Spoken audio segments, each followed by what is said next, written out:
Okay, so hey guys, I do have a bit of a message for you all. I was really thinking about a few things, and I've talked about this before on my channel. I've talked about the spirit of materialism, or engaging or being in materialism, because that's a spirit that has come over my life time and time again, and God has really had to break me through or break me from that spirit, because even till this day, it's still a temptation of mine to just go and spend money and blow money and because it's just, I've always been a shopper, and shopping wasn't just because I needed things. It was because I was trying to fill voids, I was bored. The money was coming in and I just spent it. I wanted to spend it. There were a lot of things that factored into my materialism and why I engaged in that. But I would say the main thing is, the money was there. I had a job at a very young age. I started at 18 when I graduated. And so I bought whatever I wanted, whenever I wanted. I shopped till I dropped. I had a passion for fashion, whatever you want to call it, But as of recently, God has just been really opening my eyes to just how horrible this is. And this is just an example I'm using because this is an example that keeps continuing to creep up in my life, and that's something that I have to continually pray over to keep away. Thank God, by the grace of God, He has helped me to get away from materialism in the biggest way, and for the longest time now, I haven't engaged in it.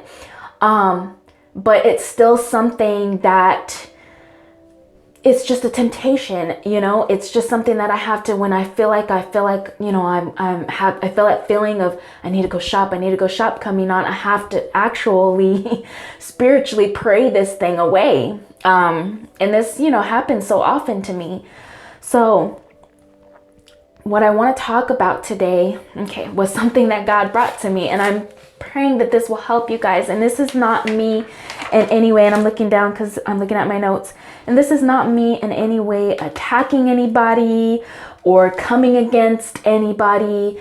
Being that I am a woman, and being that this is an issue and a bit of a testimony, I should say, of me coming out of this, I believe this will help you. I believe that this will help you. And I'm not saying that men don't engage in materialism. Obviously, the lust of the eyes is something that everybody has, men, women alike, We want an overabundance of things, in a bad way, just accumulating, just being gluttonous over it, and we don't need to do that. So I'm going to read you a scripture that God just brought to my heart while I was doing my Bible study this evening, just to further affirm, or to I guess that's a good word, to further affirm what I have had in my heart, and what I've been fighting so hard to get away from for so long. And that I've, like I said, by the grace of God, have been very successful in doing so far. And so here we go. So I was reading Genesis chapter 3 verses 6, so very beginning here. And I'm going to read it to you. So it says, when the woman saw that the fruit of the tree was good for food and pleasing to the eye, and also desirable for gaining wisdom, she took some and ate it. She also gave some to her husband who was with her, and he ate it. All right, so ladies, this is Adam and Eve. They're in the Garden of Eden. God has told them not to eat from the tree. I believe it was in the middle of the garden. And he told them not to eat from that tree, that they can have any food from any other tree in the garden. But so here comes the serpent, the devil. And he tells Eve, he's like, why, the only reason why God doesn't want you to eat from this tree is because you will have the knowledge, it's going to be good for knowledge. And she saw that it was pleasing, that it looked good. If you go into a lot of shops, and I'm not going to name any off the bat, but you guys know exactly what I'm talking about when I'm going to say this. You can go in inside of any store, any department store. It doesn't matter if it's high end or low end. it's always catered towards a woman. It really is. And being that women, we like pretty things, you know. If you just go, and I challenge you guys to just go into the makeup aisle. That's just, you know, just go into the makeup aisle or the hair product aisle or the clothing aisle, the shoe aisle. Everything is made in a way that's pleasing to the eye. You know, everything's shiny, everything's dainty, everything's pretty. It's got a bow on it. It's pretty color. It's bright color. It's got studs on it. It's gold. It's, you know, if you know what I mean, it's just really attracting. It's sparkly. It's glittery. It's in the cute little dainty package, especially when I go into the makeup aisle. And I don't even wear makeup, but I do wear nail polish. So I do sometimes go and find my nail polish because I love this certain nail polish that I use to go over my nail polishes to make it stay longer. So I have to walk by the makeup to go to that nail polish aisle. And everything is just so packaged pretty and so dainty, and it's got bows on it, sparkly, it's metallic. It's, you know, it just seems to get even prettier and even shinier and even better. And it's like, man, you know, it's tempting. It's like, should I go ahead and pick up this, even though I know I shouldn't, even though I don't know, I know I shouldn't spend the money on it. And that's just any aisle that you go into. I mean, just challenge yourself and really look at it. It's really catered to be pleasing to the eye. So here comes the devil. I mean, literally, the devil will come and tempt you with the lust of your eyes. You know, everything just looks so pretty. And good, just like he did. This was something he used from the beginning of time. Look at this. This is in chapter 3, verse 6. Adam and Eve are just in the Garden of Eden, you know. They have the perfect relationship with God. They have everything they could ever want. They could eat a whole garden of food, you know, any tree, any fruit. I'm sure they had every fruit known to mankind in this garden, every animal there, you know, and they pick the tree that God told them not to pick. How many times have you been in the grocery store and you're like, man, I'm going for this and that. And you end up with a whole cart full of stuff because it looked pretty or it looked nice or it was on sale or whatever the case may have been, because you gave in to the lust of your flesh. You gave into that temptation, knowing that in your heart you shouldn't have gone for this. You've been convicted about 10 times in the store. I've been there. I was convicted about 10 times in the store. I didn't have peace over it, but I still bought it, still bringing it home, not having peace over it. And then it just accumulates and accumulates and piles up and piles up. And now I have a huge pile of stuff that I feel anxious over because I gave in to the lust of the flesh. I'm sorry, not the lust of flesh, but the lust of my eyes. Satan's trick, Satan's temptation. And I'm not saying that you cannot go to the store and buy anything, but ladies, we are overdoing it. We are overdoing it. You know, everything is just bursting at the seams. We are buying more organization to put more stuff that we're not going to use. We have tags all in our closet of clothes that we're never going to wear. We, you know, we have, gosh, just so many handbags and shoes and stuff that we're never going to get to. Not even one person can wear in 1 year, you know. I've been there, ladies. The reason why I'm telling you this is because I'm trying to help you, trying to save you from this, because this is where a lot of my anxiety stemmed from as well. And so I'm going to read on. It says, she also gave some to her husband who was with her, and he ate it. How many times have we as ladies been like, you know what, hubby, I really want this. I really need this. You know, look at this. You know, we need this new curtain. We need this new whatever it is. And then our husbands are, before they know it, giving into us, giving into our temptation, giving into what we had told them that we wanted by giving us the money or going shopping with us to go pick it out or whatever the case may be. Now we're getting our husbands into it as well. And like I said, I'm just using this as an example because, like I said, materialism has been one of the biggest temptations in my life. There's many examples of you or of not even just women, but men in general that tempt their husbands or their wives into doing something that they, you know, shouldn't have done. And yes, Adam had the free will. Yes, he absolutely had. He could have just told Eve, no. But ladies, we can definitely be that, give them that puppy eyes or give them that sob story or whatever it might be to get our way. And before we know it, now we've got our husband giving into our temptation and thus being just as guilty as we were, you know. And so it's so important. you know, to really pay attention to this. The stores know what they're doing. You know, they definitely know what they're doing when they're catering to a woman and making things shinier and more sparkly and all of that kind of stuff. They do. And so I'm going to read you something that has saved me over and over again. And I'm sure I've read this to you guys before, but it comes out of 1 John chapter 2, and it's verse 15 through 17. And I'm just going to read them to you very briefly. There's 3 scriptures. So it says, do not love the world or anything in the world. If anyone loves the world, the love of the Father is not in him. For everything in the world, the lust of the flesh, the lust of the eyes, and the pride of life, does